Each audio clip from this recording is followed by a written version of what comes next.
হাওড়া সলব ১ নম্বর পঞ্চায়েতের কাটলিয়া এলাকায় সরকারি প্রকল্পের কাজের জেরে জল নিকাশি ব্যবস্থা কার্যত ভেঙে পড়েছে। ফলে সামান্য বৃষ্টিতেই রাস্তায় জল জমে নিত্যযাত্রী, স্কুল কলেজে পড়ুয়া ও সাধারণ মানুষদের যাতায়াতের চরম দুর্ভোগ সৃষ্টি হচ্ছে। স্থানীয়দের অভিযোগ, এলাকায় একাধিক অ্যাসিড কারখানা থাকায় জমে থাকা জল পরিবেশ ও স্বাস্থ্যের ক্ষেত্রে উদ্বেগ বাড়াচ্ছে। দীর্ঘদিন ধরে সমস্যা সমাধান না হওয়ায় ক্ষুব্ধ এলাকাবাসীরা আজ রাস্তায় নেমে বিক্ষোভ প্রদর্শন করেন এবং দ্রুত স্থায়ী সমাধানের দাবি জানান।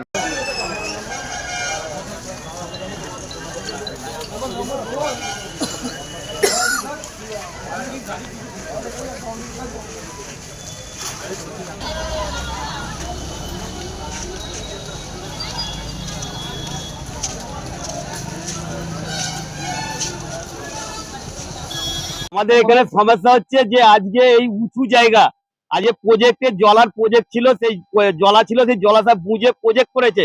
প্রজেক্টের রাস্তাতে উঁচু করে এবার ডাঙা জমিগুলোকে জল নিকাশি না করে এবার সেই ডাঙা জমিগুলোকে এবার তারা মানে ভরাট করে করে এবার সেই স্থানীয় বাসিন্দা যারা, তাদের বাড়িতে সব জল উঠে যাচ্ছে, প্রায় 1 হাঁটু করে জল উঠে যাচ্ছে, সেখানে লোক থাকতে পারছে না।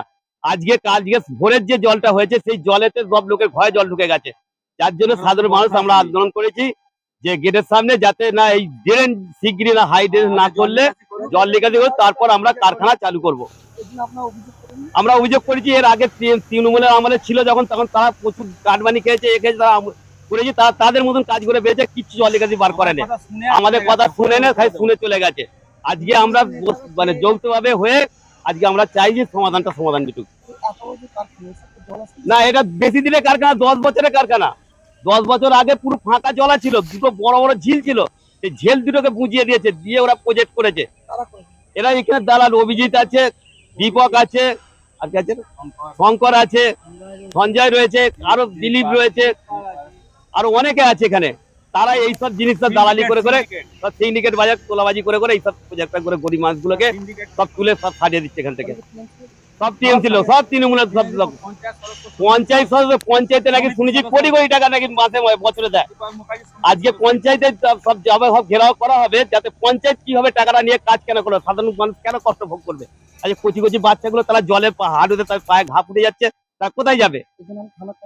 হ্যাঁ, থানায় অনেকবার কমপ্লেন করেছে, থানা থেকে অনেকবার এসছে, তারা ওই ভিতর থেকে সব সাইজ হয়ে গিয়ে সব ছেড়ে দিয়ে চলে গেছে, ডেকে নিয়ে চলে গেছে।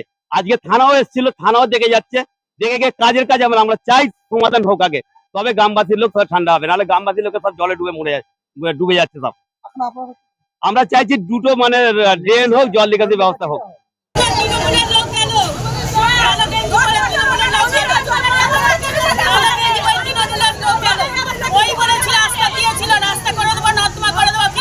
কি নাম ওনার?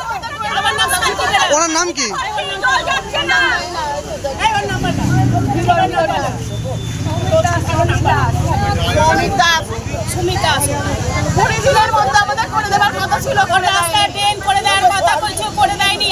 উনি পঞ্চায়েতে কি হয়?